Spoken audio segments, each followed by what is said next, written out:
بسم اللہ الرحمن الرحیم۔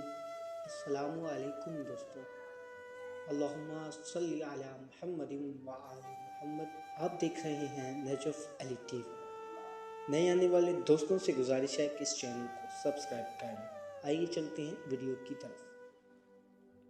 حج مقدس عبادات کا مجموعہ ہے۔ قبل از اسلام عبادت حج عرب معاشرے میں روحانی آسودگی کے ساتھ ساتھ امن اور معاشی لحاظ سے بھی اہمیت کا حامل تھا۔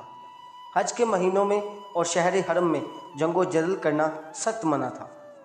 نیز حج کے موقع پر دیگر علاقوں سے لوگ آتے تو اپنے مال تجارت بھی لاتے اور یہاں سے واپسی پر خریداری بھی کرتے۔ عرفات کے قریب عکاظ نامی میلہ بھی لگتا تھا جو عرب کی سب سے بڑی تجارتی منڈی تھی۔ یہ منڈی ذی القعدہ کے نصف سے آخری ماہ تک جاری رہتی۔ اسلام کے بعد حضرت محمد مصطفیٰ صلی اللہ علیہ وآلہ وسلم نے مشرکوں اور کافروں یعنی غیر مسلموں کو حج کرنے سے اور مسجد حرام میں آنے سے روک دیا تھا۔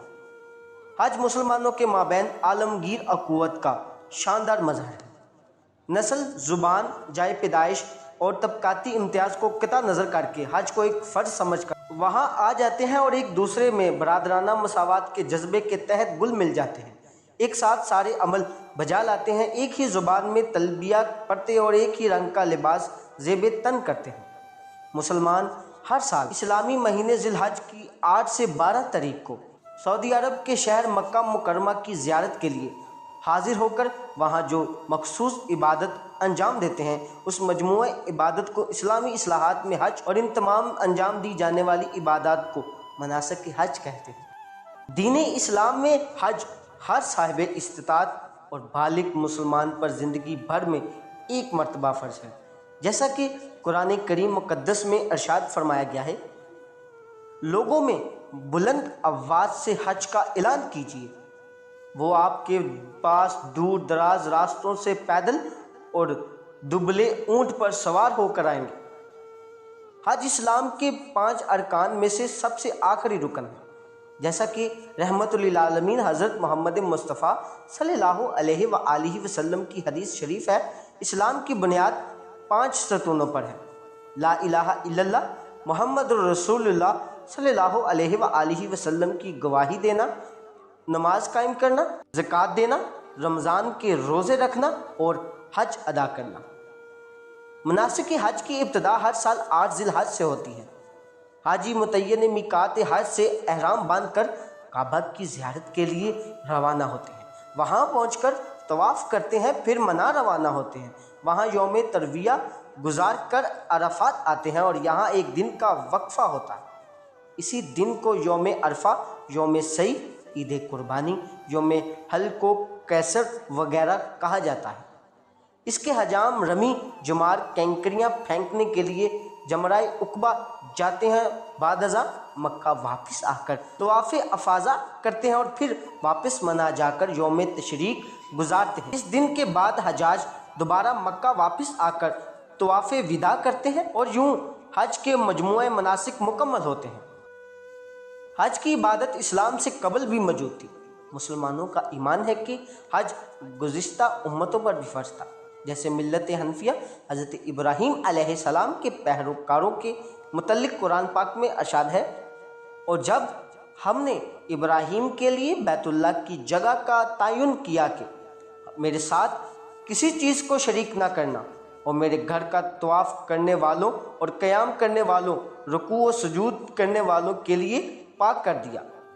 حضرت ابراہیم علیہ السلام اور ان کے بعد بھی لوگ حج کیا کرتے تھے، البتہ جزیرہ نما عرب میں عمرو بن لہی کے ذریعے بت پرستی کا آغاز ہوا تو لوگوں نے مناسک حج میں حد سے زیادہ اضافہ کر دیا تھا۔ ہجرت کے 9ویں سال مسلمانوں پر حج فرض ہوا۔ رحمت للعالمین آقائے دو جہاں حضرت محمد مصطفیٰ صلی اللہ علیہ وآلہ وسلم سرور کائنات نے سن 10 ہجری میں واحد حج کیا، جسے حجۃ الوداع کہا جاتا ہے۔ اس حج میں حج کے تمام مناسک کو درست طور پر کر کے دکھایا گیا اور اعلان کیا گیا، اپنے مناسک حج مجھ سے لے لو۔ اسی حج کے دوران نبی پاک صلی اللہ علیہ وآلہ وسلم نے اپنا مشہور خطبہ حجۃ ودا بھی دیا اور اس میں دین اسلام کی جملہ اساسیات و قواعد اور اس کی تکمیل کا اعلان کیا۔ زندگی میں ایک بار صاحب استطاعت پر حج فرض ہے اور اس کے بعد جتنے بھی حج کیے جائیں گے ان کا شمار نفل حج میں ہوگا۔ حضرت ابو ہریرہ رضی اللہ تعالی عنہ نے حضرت محمد مصطفیٰ صلی اللہ علیہ وآلہ وسلم سے نقل کیا ہے، لوگوں تم پر حج فرض کیا گیا ہے، چنانچہ حج ادا کرو۔ صحابہ کرام رضوان اللہ مجمعین نے سوال کیا، یا رسول اللہ صلی اللہ علیہ وآلہ وسلم، کیا ہر مسلمان پر ہر سال حج فرض ہے؟ تو رحمت للعالمین سرور کائنات رحمت للعالمین صلی اللہ علیہ وآلہ وسلم خاموش ہو گئے۔ دوبارہ یہی سوال کیا گیا تو سرور کائنات رحمت للعالمین حضرت محمد مصطفیٰ صلی اللہ علیہ وآلہ وسلم نے ارشاد فرمایا، اگر میں ہاں کہہ دیتا تو واقعی فرض ہو جاتا، ایسا تم لوگ نہیں کر پاتے۔ پھر کہا، جتنا میں کہوں اتنا سنو، اس سے آگے نہ پوچھو۔ فرضیت حج کی 5 شرائط ہیں۔